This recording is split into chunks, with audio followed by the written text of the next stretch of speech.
katoa. We acknowledge that there is strength beyond ourselves when we work together to serve others. May we put aside our own personal interests, work with integrity and openness, striving to create a community that supports its people and the environment. Let us, in a moment of quiet, focus on why we are here. We give thanks for the wisdom of the past, look for opportunities in the present, and accept the challenges of the future. Tēnei te mihi, kia koutou katoa, kia pai te haere. Thank you.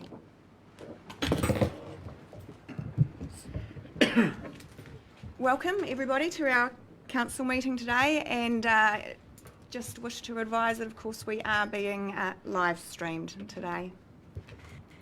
We have apologies today from Councillors Tapani and Mawson. Do I have a mover? Thank you, Councillor Price, seconded by Councillor Taylor. All those in favour please say aye. Aye. Against? Carried.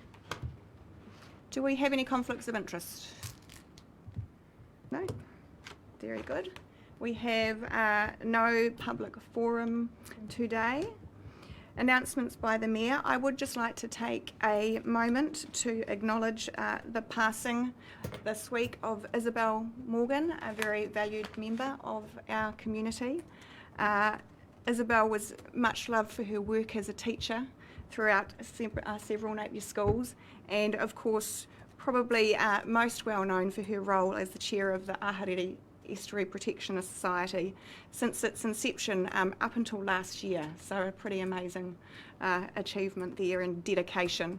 She was also chair of Forest and Bird for a number of years, a member of the Keep Napier Beautiful Committee, and an active participant in their annual Recycling Day. She was a recipient of the Napier Citizen Civic Award for outstanding voluntary work, and also an officer of the New Zealand Order of Merit. So she certainly was a woman who had the community at her very heart and soul. And if we would just take a moment of silence to acknowledge her passing.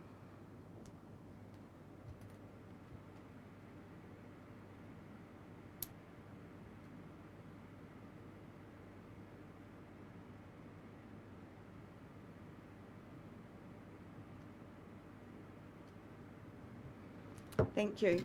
And I'd also just like to acknowledge that Manu Ahuriri are actually down in Wellington today for the first reading of the Hapu Claim Settlement Bill, which is obviously a major milestone in moving forward with their settlement claim.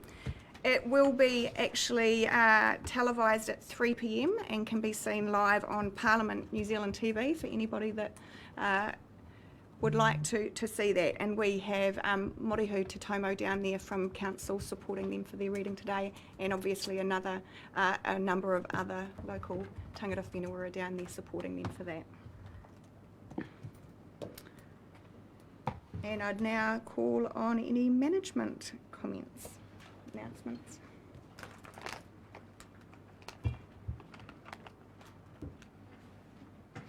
Kia ora, councillors.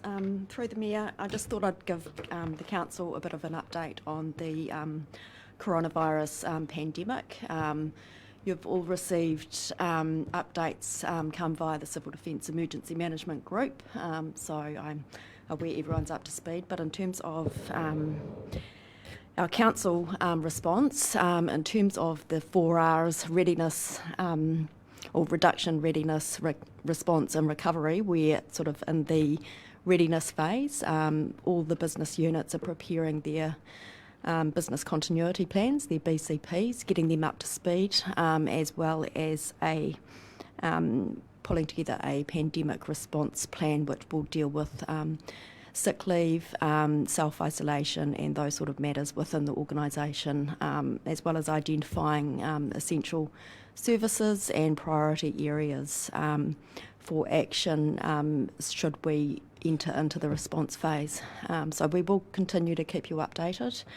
In terms of businesses, Mr Monika's team is working with some of our larger businesses and stakeholders in terms of coordinating communication and our own communications team is working with the District Health Board, who is the lead agency on this matter, in preparing any public information and communications and coordinating what our responses to any inquiries are with other councils and other agencies involved. Thank you. Did anyone have any questions of Antoinette before she? No? Okay. Thank you for the update.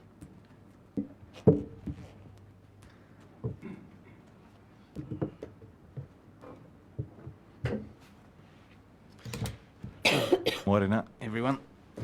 Just thought I'd take this opportunity to give the table a brief update on where the team are at with the development of the water strategy and the associated communication and engagement plan. So this work is progressing very well across our comms and engagement and our water team, and we hope to be able to bring that to council at the next council meeting. We'd also plan to perhaps have a seminar to introduce the components of that plan prior to that meeting. In the interim, we'll also look to produce a roadmap on the overall program, what's been achieved to date, and what we are hoping to achieve at certain milestones throughout the next 12 to 18 months. So that will be circulated prior to any seminar or formal meeting. So I just thought I'd give you that update to let you know that work is progressing well. Thank you very much. Thank you. I would just call on any minor matters not on the agenda. Does anyone have anything that? No? Very good, thank you. And confirmation of the minutes of the ordinary meeting of council held on Thursday the 30th of January. Do I have a mover? Thank you, Councillor Bogue. Seconded by Deputy Mayor Brosnan. All those in favour, please say aye. Aye. Against? Carried. Excellent. We'll move on to our agenda items, and our first item today is the local governance statement. So we'll call on Debbie to come in. Are you going to stay there? Yeah, you happy to stay there? Yeah. Yep. Can everybody hear me here?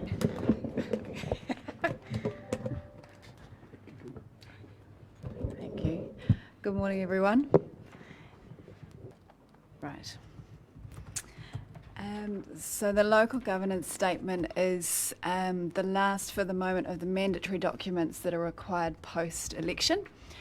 And it's actually a fantastic opportunity to provide high-level information to the public in one place about the activities and functions of council. So it's probably one of the lesser known but really key ways that the public can find out a little bit more about what council does, who we are at any given time, and our structures that we have in place.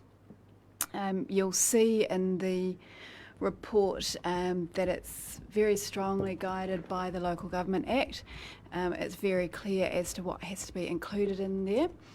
And so essentially we've brought it through to council so that you can confirm for yourselves that we are providing to the public in the time frame that we need to the information that we are required to. And I'm specifying that that's why we bring it through to council, because it is a live document. So you're confirming essentially that at this point in time we're covering the information that we need to, because there are likely to be changes this afternoon, let alone tomorrow. So it's a very, this is a very iterative document. We will, there are some tweaks to the terms of reference. We have our first Māori committee hui tomorrow, at which point we're anticipating that there'll be some discussion around the chairpersonship for that committee, so that will then get rolled into this document. So you can see there are a number of ways that new information might be iteratively updated at any given time, and we'll make sure that it's as current as possible, so we do keep it living, as it were. So I think unless there are any further questions, I did want to note, thank you Maxine, and others may have picked up, we're not sure why, but the updates to the terms of reference to the Napier People and Places Committee doesn't seem to have rolled through into this version of the governance structure. So we will be updating and correcting that. Thank you for picking that up. And there are a couple of other, I beg your pardon, if I can just draw your attention to a couple of external appointments that you will be approving as part of this process, which have come through following the external appointments process that you went through at the end of last year. So we've unpicked what happened with the Hawke's Bay Sports Council and Sport Hawke's Bay, so that's now been corrected. Thank you. We do have an additional appointment that's being proposed to the Howard Estate Advisory Board. That is an external appointment of an external person. She's actually the incumbent. The advisory board appointee is a joint appointment between ourselves, Hastings, and the Chamber of Commerce.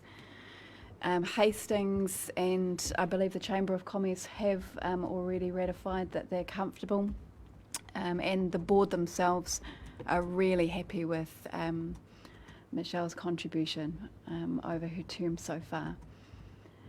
The Puki Moki Moki Marae Trust appointment hadn't been made at the end of last year, so the proposal is that Councillor Brown step into that role.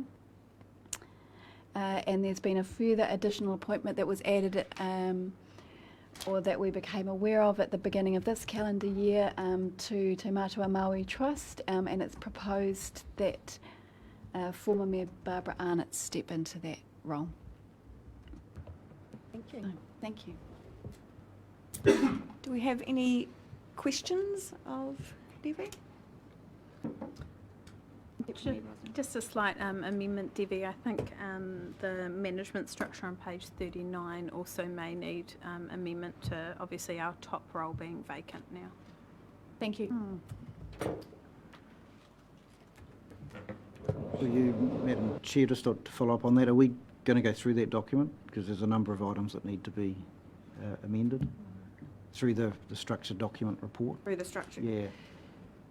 Would you like to go through that document now, or because, like as Devorah said, this is very much a live document. I just think, as opposed to making all those amendments right here and now within this environment, perhaps we could feed back to Devorah for her to update with the current changes she's already aware of.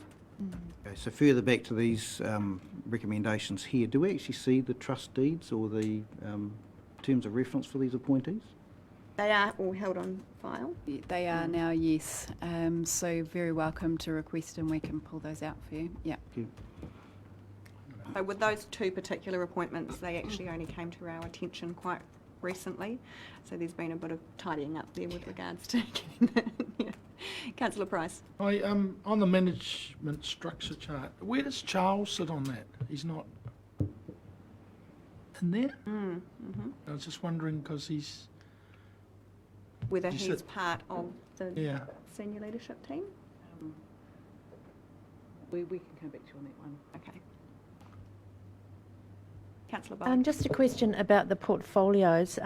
Has there been any development of, we looked at a sort of a generic terms of reference for portfolio Job description. holders, job description or whatever. I wondered how that was progressing. So that job description is currently still in a draft form, and we'll be looking to formalise that in the not too distant future. Right. So with just carrying on with the number of amendments that are to be made, should we put something in the actual recommendation that subject to future amendments, or is that a given because this is not set in concrete? Just your advice. Through you, Madam Chair, in Part A we have specified that you're noting the current version, recognising that it is a live document. I'm very happy to make an amendment if you want to very clearly specify that there will be some further amendments out of the decisions that have been made over the last week.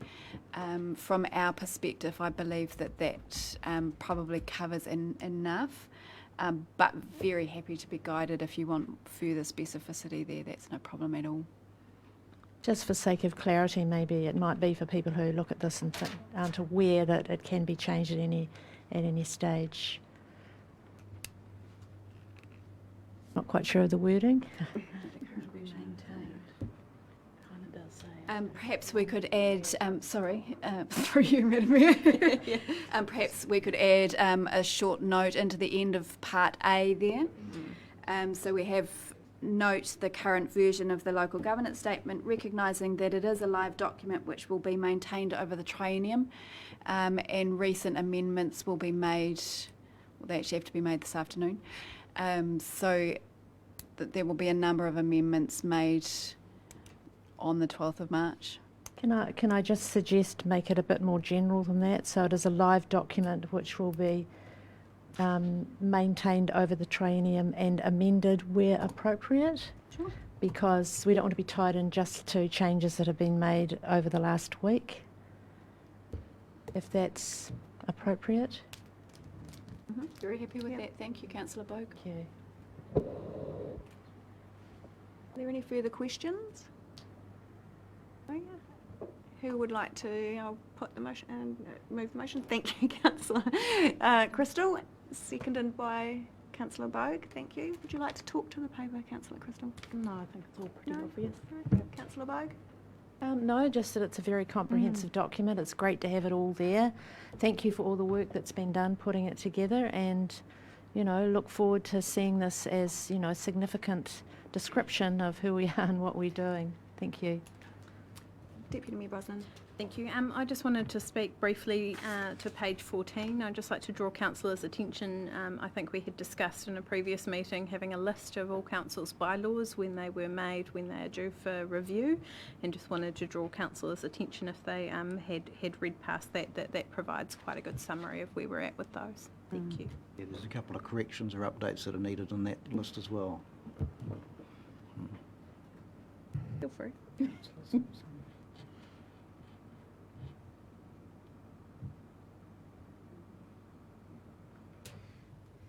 And just providing some clarity there around any significant changes that are made to this document will come back to council for adoption, as opposed to just going through the update process.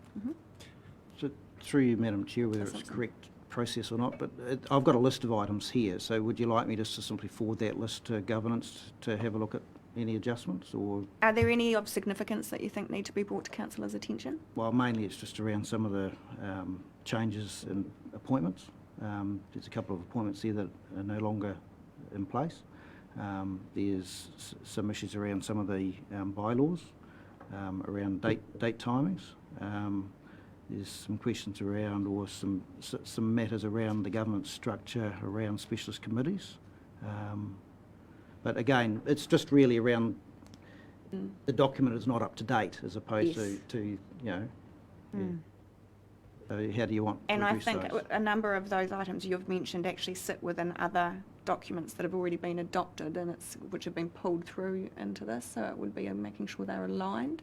I'm wondering if it's something similar to what's happened with the Potentially, that depends on what the updates are. Well, for instance, the liquor licensing commissioner has changed, whereas on page Yes, so we had the 34, through the Mayor, we had the opportunity to pull that, and that should be correct in the terms of reference, but it won't be correct in the image. We haven't had a chance to update that. Yep. We do recognise that. And then there's a thank you. couple of typos in there. We're looking after coats between Clifton and Tangoio. So they sort It's of, my I'm happy fashion to- bent coming through, Councillor Simpson. Apologies. I'm quite happy just to I provide think them a if list. you forward through to staff the changes you've identified, and then if we do, it's a live document, if we do need to bring it back to our next meeting, we can do that. And another area that I think is currently missing from the governance structure we've discussed is the sister cities arrangement. It's not mentioned anywhere in the document. Both Councillor Crone and I have offered to contribute to that space. I wonder whether it should be elevated back into prominence.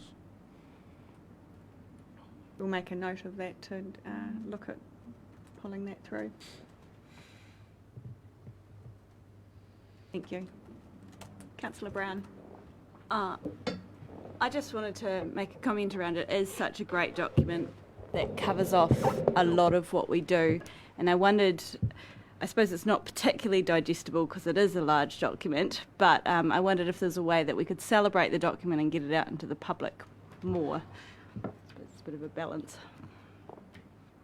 We are obligated to make it publicly available, so we do that via our website and having hard copies available at our 3 primary customer-facing centres, so the customer service centre and the libraries, but there may be other ways that you wish to draw it to the public's attention, if that's so. We could include a reference in the next Proudly Napier to it as well, and Sure, okay. yeah. Great, we'll work with the communications and marketing team on something to go into that. Even just a shout out to the document on social media or something to highlight on its the existence. Facebook page, and I Yeah. guess individually as governors on our Facebook pages, we could also shout out and steer people in the direction of finding it. Provide the link to the website. Great. Can I just, I know I've already spoken, etc., but one thing that struck me when I read it, when I looked through the different, hang on a minute, I'll just find where it is, the laws, the national legislation, some of the national legislation that's referred to that we are in keeping with were things like the Napier Borough Endowments Act of 1876, the Napier Public Baths Act of 1908, and these quite old pieces of legislation. I assume they're still relevant and they haven't been updated, but it seems to be quite archaic to have something from 150 years ago as one of the governing documents that we have to adhere to. It was entertaining, if not. We have confirmed via the online legislative portal all of the national level legislation that's applicable to Napier specifically, and which is wide enough that it may impact on Napier City Council's activities. So we, of the list of legislation affecting Napier, we have taken the liberty of removing things that are very specific to other organisations. There are some trust-based things, for example, that clearly are outside of Council's remit.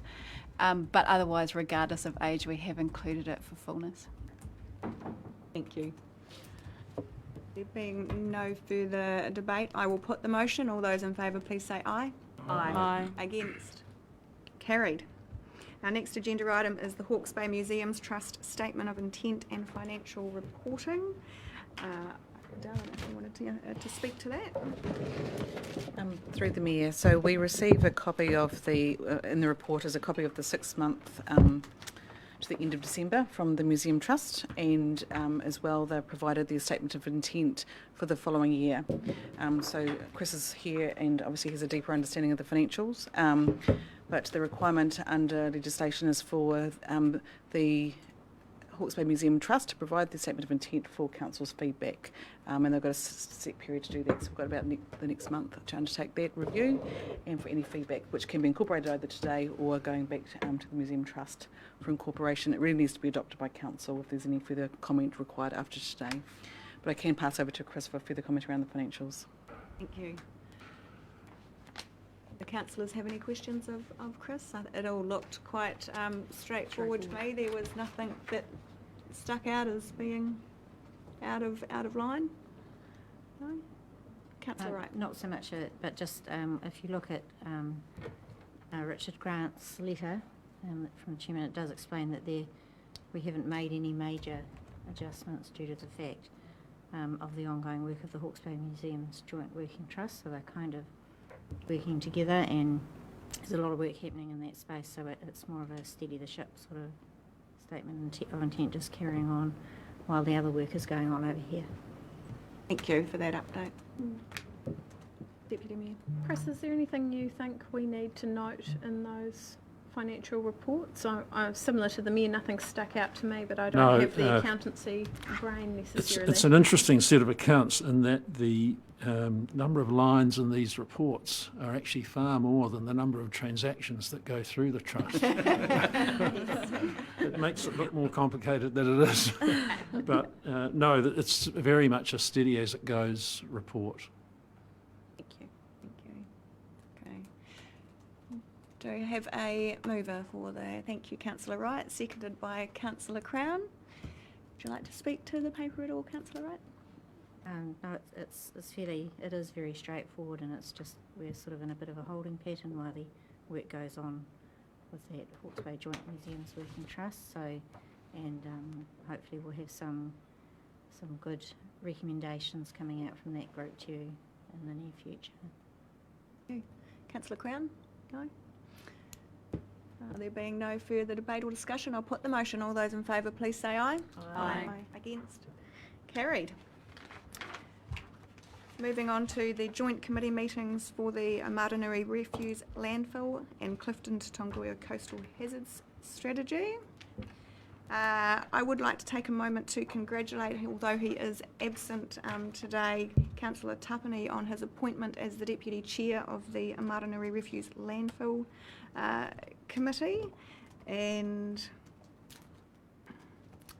I'm just trying to think, did we have an appointment on the Clifton to Tangoio Coastal Hazards Strategy? Did we? Was it yourself, And and the Deputy Mayors of Hastings and Napier. Were those? So congratulations on those appointments.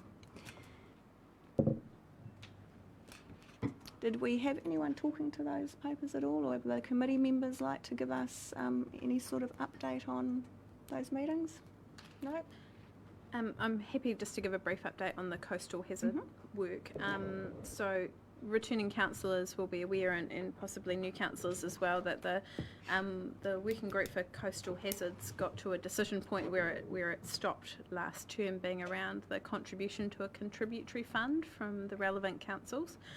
So we've asked for a workshop with all three councils to hopefully update you all on the work that's been done so far, and pave the way for hopefully some resolution of how we'll manage that contributory fund this term.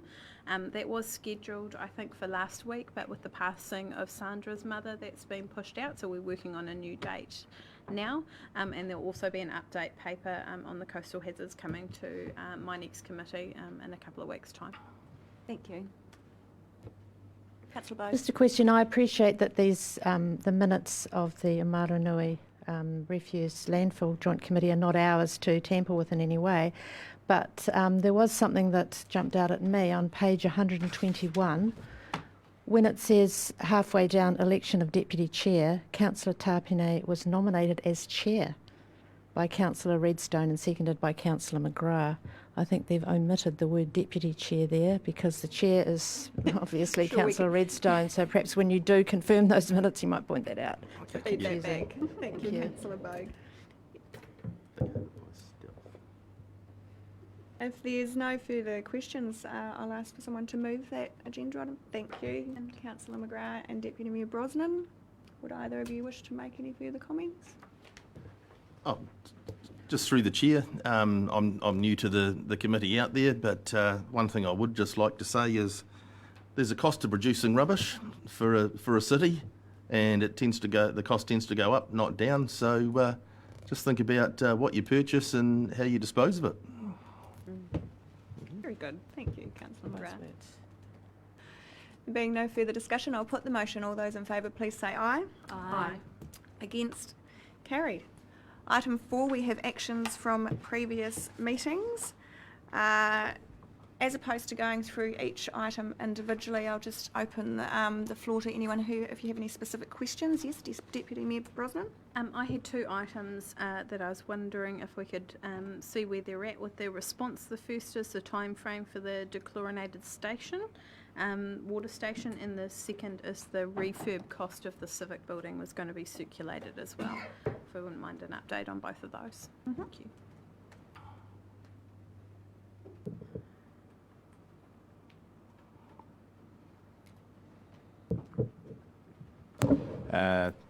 Through you, Madam Chair, with regard to the question relating to the dechlorination station, the projected timeframe for that is the end of June this year.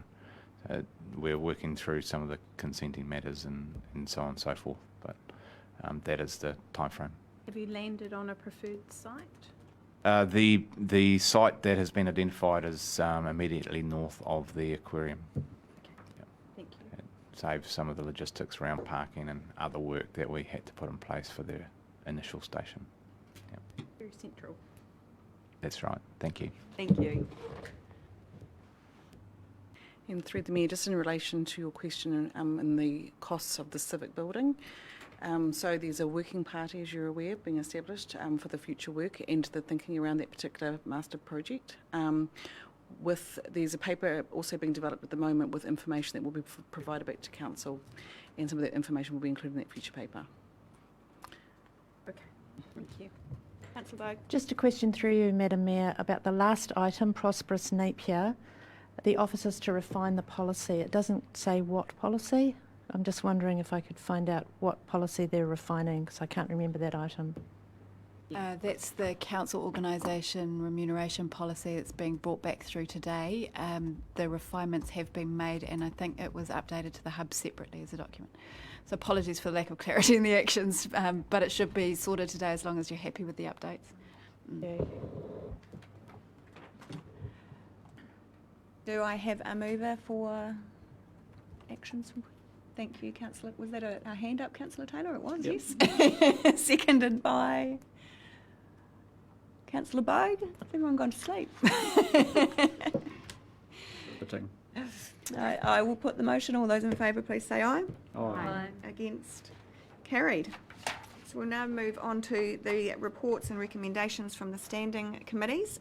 First up, we have the reports from the Sustainable Napier Committee held on the 13th of February 2020, being the National Aquarium detailed business case.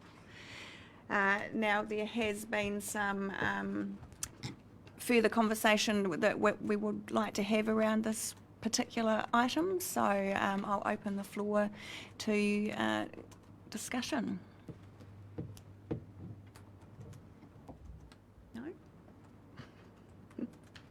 Councillor Bogue, did you wish to say anything further? I guess my concern that I have expressed to other councillors is that when we said on item E there, the substitute motion confirms it will not further the project as set out in the detailed business case without government capital support of a minimum of $35 million.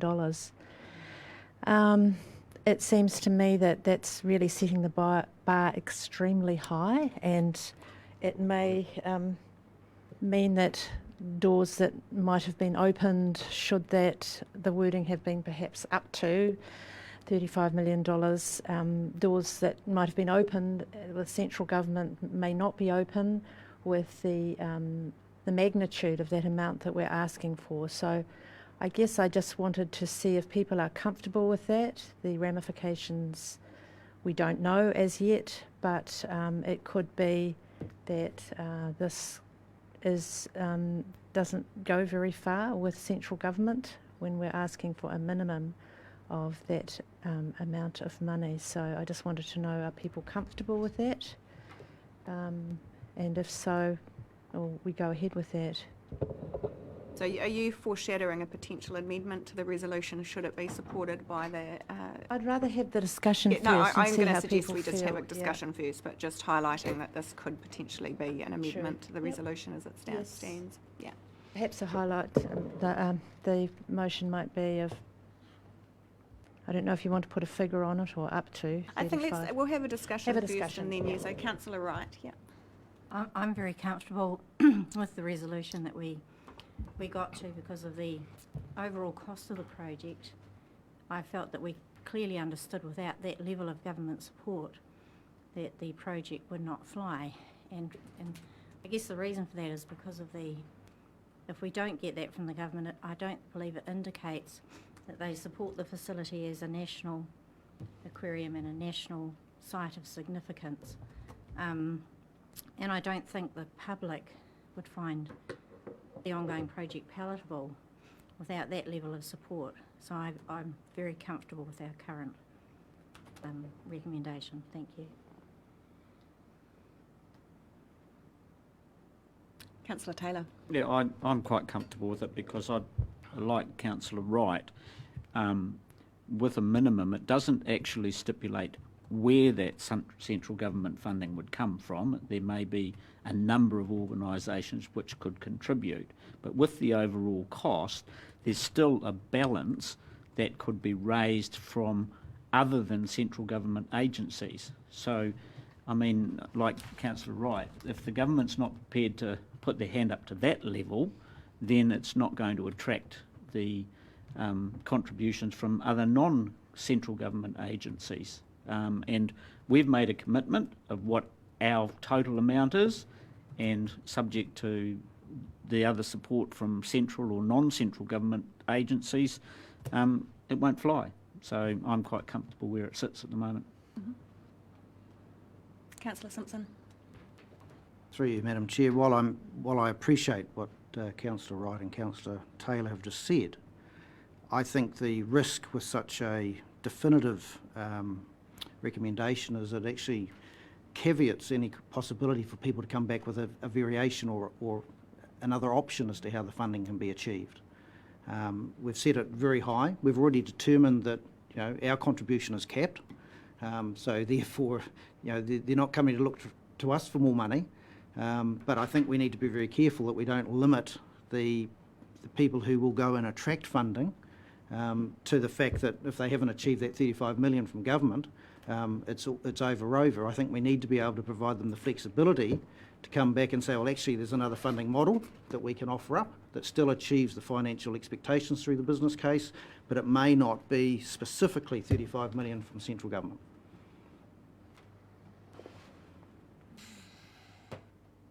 Deputy Mayor Brodlin.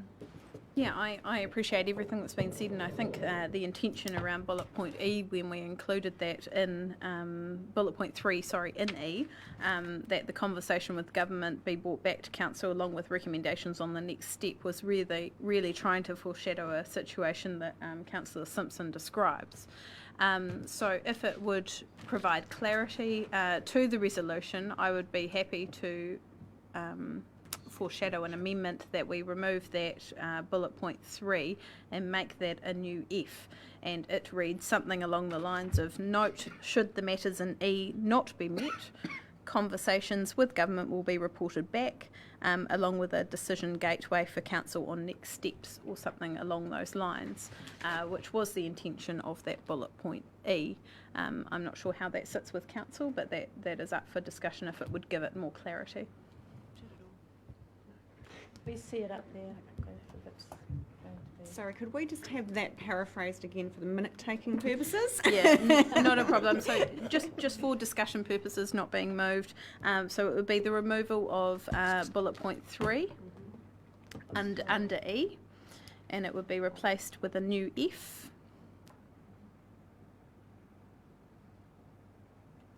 Are you comfortable if I put the wording down the bottom just for the moment? Yeah, absolutely fine.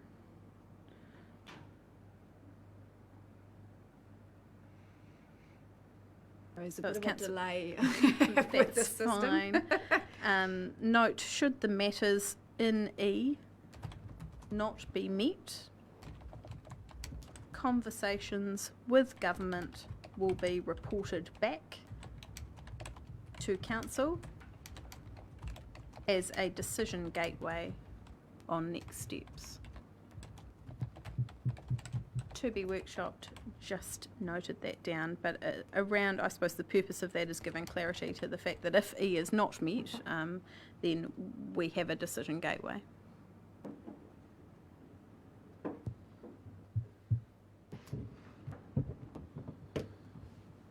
Just on that, through you, Madam Mayor, surely the resolution as it now stands confirms it will not further the project, that's a gateway, as set out in the detailed business case without government capital support of a minimum of 35 million. Doesn't that cover the issue of us having a gateway? That is the gateway. So I don't think we need another amendment. It was all about providing clarity. If council believes that clarity already exists in the original motion, I'm quite comfortable with that, but it was just picking up on the debate of others.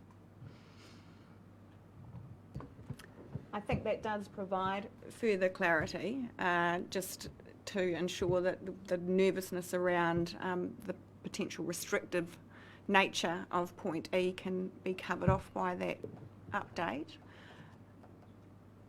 Okay. So that's saying, through you, Madam Mayor, that if we move and second and carry this today, there's still another gateway at a later time to be reported back to us? Sorry, just a bit of clarity there. It's providing an opportunity to actually come back to council and look at this if that $35 million threshold is not met. That's your intention, isn't it, Deputy Yeah, Mayor Brosnan? absolutely. So I think council's being, if I can speak to it, I think council's being quite clear in that, as detailed in the business case, we require $35 million of government funding, aka 50% of the proposed project's capital budget, plus obviously the operational commitment before we're prepared to proceed with the business case. If that doesn't happen, then council needs to make a decision on what its next steps are. As Councillor Simpson outlined, that may be another viable funding option. There may be, the team may find some alternative investment to a level that's suitable to council, but this gives them the opportunity to bring that back to us and make a decision. We may decide that the risk in that, for instance, is too much, but at least it's in front of us for a decision. Yeah. Madam Mayor, could I ask the governance to explain, does that not contradict the actual E, which says that we won't proceed without this, and then it's saying, well, if we don't get that, then we can come back again? Does the amendment contradict the motion as it now stands?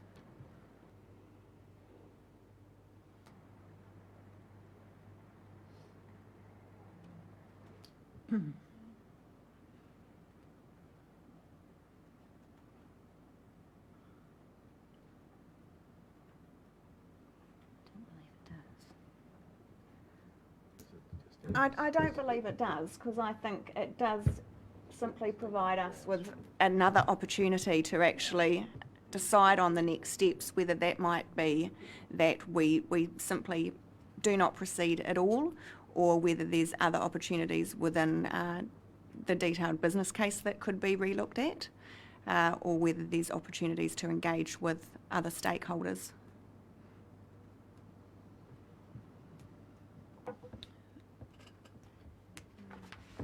Councillor Wright, if you wanted to. I don't think it does either, because we were always, if the government doesn't come up with the minimum 35 million, we were always going to have to come around the table and have another talk about that regardless. Exactly. So it really is just confirming that. Yeah. It's for clarity. And certainly, from my perspective, it has always been vitally important that we receive the appropriate level of both financial CapEx and OpEx support from central government to move forward with this project. We absolutely need that recognition that it's a project of national significance, and I think that's vital in terms of approaching other key stakeholders and seeking their support for this as well. So Deputy Mayor Brosnan, would you like to put forward that amended? Yeah, You're wanting to move that? I'm happy to move with the amendment of bullet point 3 under E being removed and replaced with what's noted on the board. Move that for discussion. Do we have a seconder? Thank you, Councillor Simpson. Did you wish to speak to that first, Deputy Mayor Brosnan? Yeah, happy to speak to that. So similar to the discussion we've already had, I think this resolution sets us up for success, really. It sends a really clear message to government that we require them to be an ongoing and a significant contributor to this project. And in fact, council will not be interested in proceeding should central government choose not to invest in their national aquarium. That being said, I think it would be prudent for us to, having considered the work that's already been done, have another discussion if central government, and I hope they do not, decide not to invest to the level outlined in the detailed business case. I believe this sets us up for success. I believe this sets some really clear minimum standards, and in fact we're following the framework set out in the detailed business case, and lets staff and our funding, whatever the funding body call themselves, to go off with a really clear mandate from council and actually a really clear consequence of not funding, which I think is always important as a motivator, that without your involvement, government, and without your involvement, key stakeholders, this project will not proceed. It can't always sit on the back of ratepayers, and we require a real commitment from other parties in this. So yeah, happy to speak in support of the amended resolution in that space. Thank you. Councillor Simpson, would you like to speak now or save your... So, Dave, thank you. Councillor Bogue. Could I just ask that instead of government, we say central government, because there are other governments here in the area. Just to clarify, we've talked about central government. We know it's central government. Could we just put that in, please? If that's Quite happy with that okay. amendment. Yeah. Oops. Oh. Oh, that's fun. It's like the Russian government. We've been hacked. 100% sure what that's doing. We'll make a note off screen. Thank you. Thank you for that clarification, Councillor Bogue. Did anybody else wish to speak to the motion? Councillor Simpson, would you like to? Yeah, thank you, Madam Chair. I think the amendment is appropriate. I think it is important that we provide opportunity for these sorts of matters to seek success rather than have them kneecapped as in the previous motion. It's important for our community and our economic strength going forward that we maintain or make every effort to maintain these sorts of features and facilities in our environment to attract both domestic and international tourism, educational opportunities, and to ensure that we have robust employment opportunities within our community. So I think it's really important that we provide some lenience around how we achieve the goal, but if the goal is not achievable, then we need to be sensible about it at the next step. Thank you. Deputy Mayor Boston, would you like your right of reply? Or your... No, happy to receive it. In case, I'll put the motion. All those in favour, please say aye. Aye. Against? Carried. Moving on to the That's report. the amendment. That's the substitute motion, yeah. So we're still. Yeah. Moving on to the reports from Napier People and Places Committee held on the 27th of February 2020.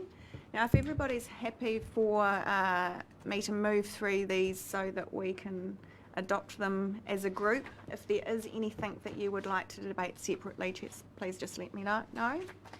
The first paper was the Hawke's Bay Civil Defence Emergency Management Group Annual Report of 2018-19. Second was the Napier Positive Ageing Strategy. Third, the Safer Napier Program Annual Update.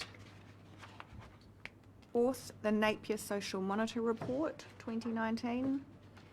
And lastly, the Lease of Reserve Hawke's Bay Volunteer Coast Guard Charitable Trust.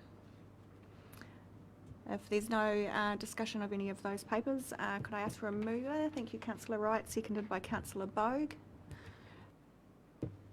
Did either of you wish to comment on any of the note? Perfect. I will put the motion. All those in favour, please say aye. Aye. Against? Carried. Next up, we have the reports from Prosperous Napier Committee held 27th of February 2020. Now, I will take the first paper separately, the reserve funding changes. The reason being I did vote against this paper in the original debate and am intending to vote against it with this one as well. Did anyone wish to speak or ask any questions on this paper before we... Councillor Brown. I would just like you to expand on the reasons why you're not, just to get a picture of your thinking. So as I stated at the Prosperous Napier Committee meeting, I'm taking quite a conservative approach on this. I did have some concerns that we were transferring funds between reserves without, for example, an underlying document around the Tiawa structure plan not being completed. So I was taking quite a conservative approach in terms of, for me, I didn't have the level of comfort that I would have liked to transfer those funds from a financial contribution reserve, which has quite a specific purpose, to a urban suburban reserve, which there's a lot more discretion in terms of what those funds can be used for. So the concern is that the Tiawa development might not get the funding? Just the concern, yeah, that there had some planning that I would have liked to see presented before that transfer was done hadn't been completed. So, yeah. Okay. Can we ask the head of our infrastructure directorate to make comment on what the risk is to council in moving those funds if the structural plan for Tiawa comes in at a cost greater than they've left in those financial reserves, therefore potentially leaving it under budget? We can. We did have a commentary on that at the original meeting, but it would be good to have a recap on that. I Yes. think so, thank you. No, I've stepped out of the room. Oh, John, happy to talk to that.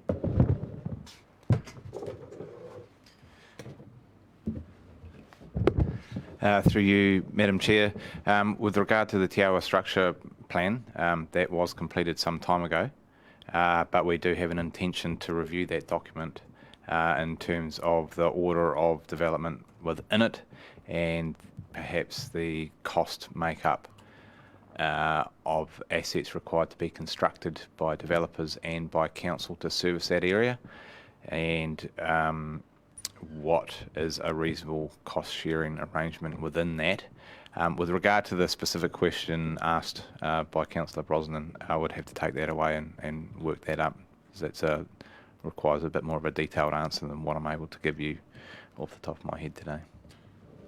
Just a follow-up question, John. The review that you're noting that's proposed, do you envision that review requiring, in council's view, if all of the points that we wish to change through that review in terms of its rollout of specific infrastructure, will that see us require more or less money for the scheme?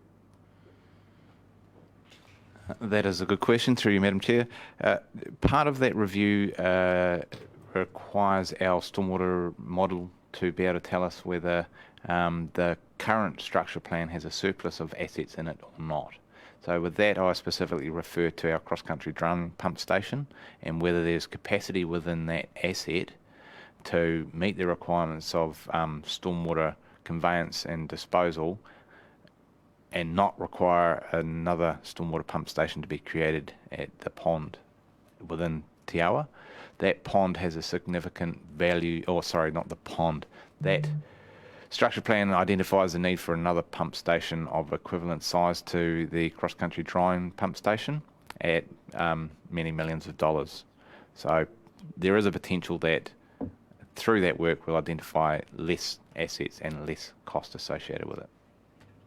That answer your question? I think so, thank you. Can I continue asking just a question? Yes. Sorry. Yeah. This is to Adele, so I may need some time. Thank you very much. Adele, is there a risk if we move money out of this fund into the proposed fund that should the review being undertaken by John's team require as much money as we currently have in that reserve for Te Awa, what is the risk of having that money not sitting there in this fund? Is it easily transferred back as required? What's the process? Through the Mayor, so with regards to the reasons why we actually transferred that money was the financial and development contributions is set out in our policy, and so our policy requires us to charge the developers for certain aspects of a development. So the way that fund is actually reconciled is we identify what projects are going to be seeking development of financial contributions throughout a period, and then we track that money that's received and the payments going out against those developers, and so we have to be accountable for the monies in and the monies out as set out in our policy. Now the contributions by council is in our mind, a separate contribution, and that money has been sitting inside an account where it says that the purpose of that reserve was to track and monitor the developers' funds. So what we've identified is the moving of those funds to the Suburban and Urban Growth Fund still means they can contribute that money to developments, but also if there's other discretionary items that meet the criteria for Suburban and Urban Growth Fund, they can also allocate those funds. Now, in the annual plan, all the decisions around the use of those funds come back to council.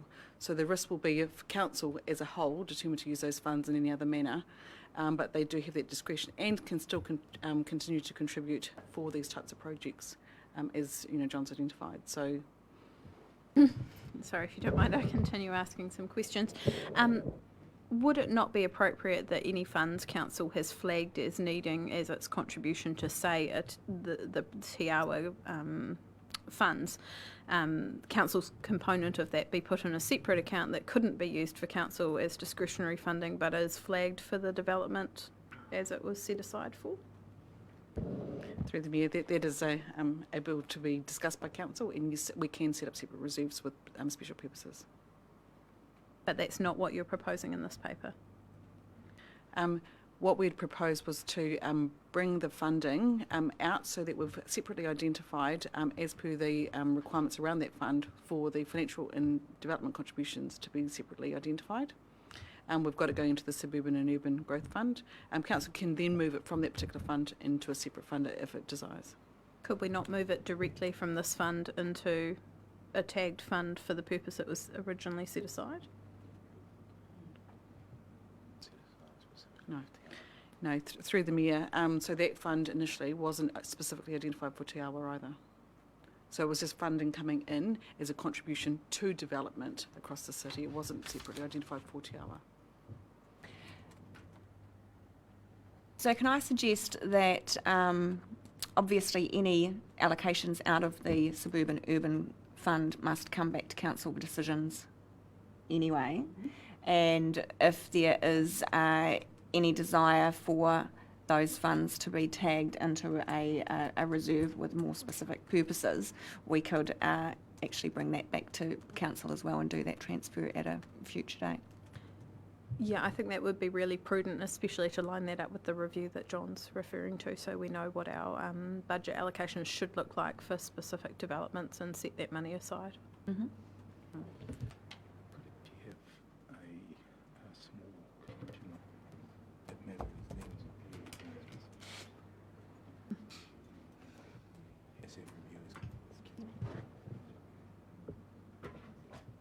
Yeah, that makes sense. So we could actually make a slight amendment to the recommendation within this paper that pending the result of the review to be undertaken with regards to Te Awa structure plan, that funds sitting within this reserve could be earmarked to be allocated. Appropriately. Yes. The wording of that wasn't good, sorry. Do you want that as a part E as opposed to an adjustment of existing parts? I'm just trying to get to And the can question. could I just flag, I think it almost needs to be wider in terms of a governance decision around rather any, than it being, any development where council is required to make a contribution. That money should be earmarked, put in a separate fund, so it can't be sort of touched as part of some kind of general development fund, so that we don't find ourselves on specific developments short. And I don't know how that would work or the best way for that to be done, but just a flag, I think that a bit of a funding strategy around that needs to be built into council's processes. While we wait for the real money person over here, through you, Madam Mayor, I understand the outcome that you're trying to achieve there, and I would just point out for some context that, in my understanding, the council funding that was put into that account was a general rate. It wasn't specifically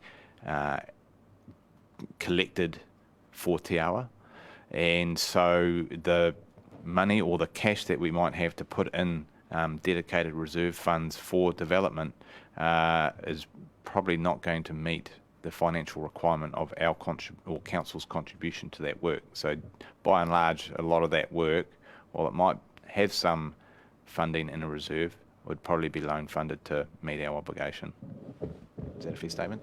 And through the Mayor, I mean, we can also note that we will be coming back to council after a review around, whether or not there's a requirement to tag those funds. But I think that can come back to council as a future decision. Yeah, and I feel comfortable with that, actually having that additional point in there,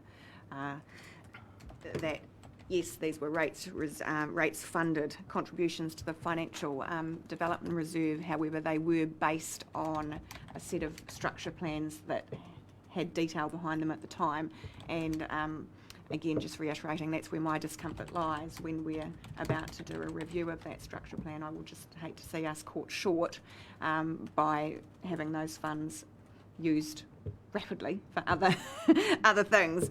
So if we could actually just make the note that as we work through that review of the structure plan, we'll come back and relook at the Suburban and Urban Reserve Fund and look to action a transfer into a more tagged reserve fund at the time if required. Councillor Wright. Does this change or amendment mean that you now support the motion? Yes. Have I captured that? Determined by the end of the debate. That's not good. Oops, that should be the. Yes. So right rather than result.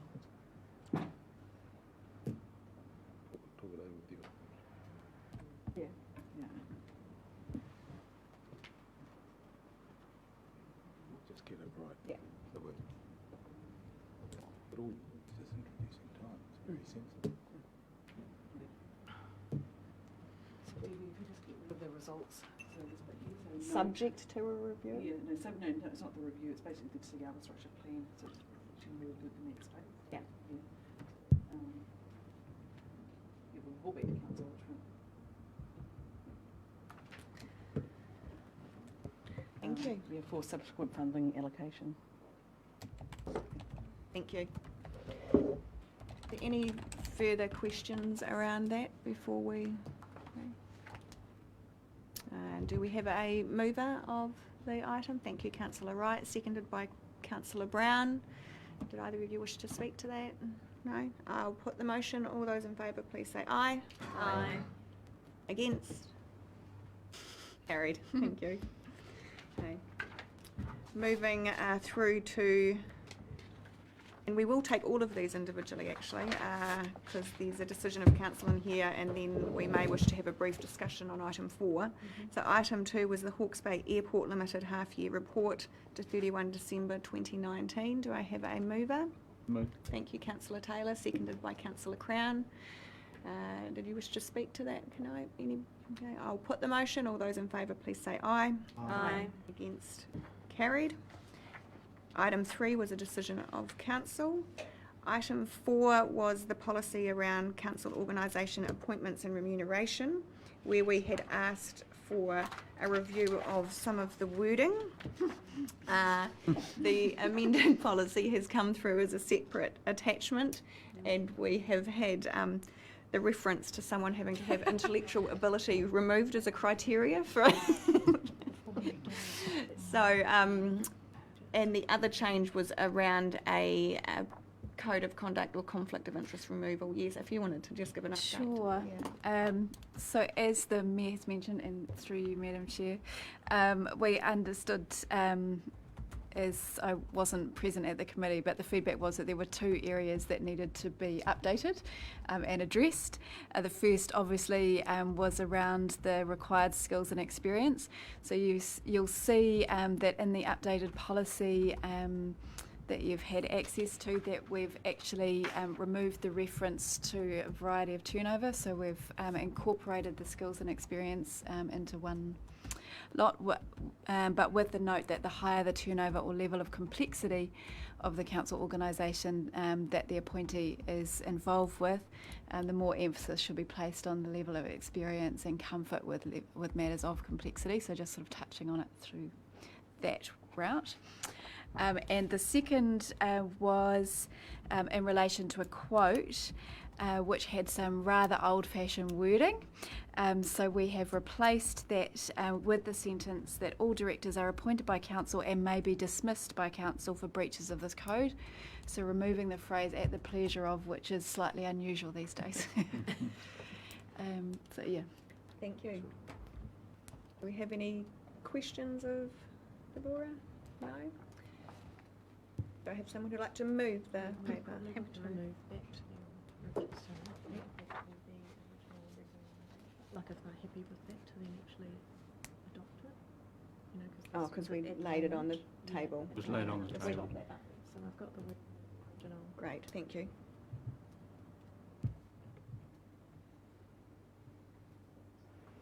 Yellow. So adopt the council organisation appointments and remuneration policy.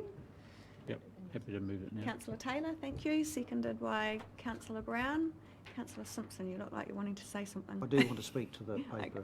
I'll just ask if Councillor Taylor would like to speak first. No, well, I'll just speak on that. It was a little bit confusing at the time, and we thought that it was really just around the changing of the name However, there were those comments or those wordings that were a little bit old and needed some clarification, and now that that's been done, I'm quite happy with the policy to be adopted. Thank you. Councillor Brown, did you wish to? No? No, just supporting the motion. Okay. Councillor Simpson. Yeah, through you, Madam Chair, I was absent through apology at the meeting that this was discussed, but I'd like to just discuss the matter around remuneration. We've set a high bar for the calibre of appointee to these roles, and I think that's definitely a very good thing. However, when we look at the remuneration, we're saying to a councillor, we'll appoint you to this board where you're going to have to cut the mustard with other professional directors, but we're not going to compensate you for that. And I think that's a misstep in this case.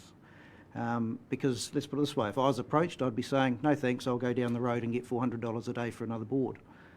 So I think we have to be mindful that if we are wanting councillors to be involved in this level of business, then we should be mindful that the CCO should be compensating them at market value to meet the skill sets that they bring to the table. So therefore I'm actually opposed to the recommendation around remuneration, and I believe that if a councillor does meet the criteria, then they should be entitled to the remuneration that is paid to other directors. And I would say that the council-controlled organisations do come to us for a council decision around remuneration when they are actually making recommendations to have any changes there. So I have a level of comfort that that would be covered through that process. Yep.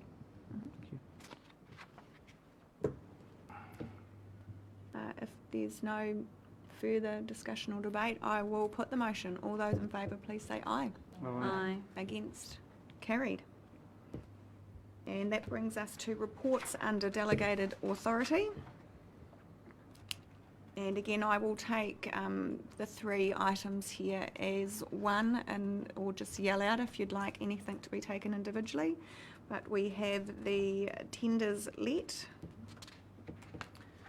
resource consents approved throughout this period, and documents executed under seal. Are there any questions of council officers on any of the items within these three? No? Okay, do I have a mover of these items? Thank you, Councillor Price, seconded by Councillor Wright. Neither of you wish to speak to it? No. I will therefore put the motion. All those in favour, please say aye. Aye. Against? Carried. That brings us to the conclusion of our open agenda, and I'd ask for someone to move for us to go into public excluded. Councillor Crown, thank you. You're seconded by Councillor Simpson. All those in favour, please say aye. Aye. Against? Carried. And we'll just have a brief break. Thank you very much. I like that. Brief break.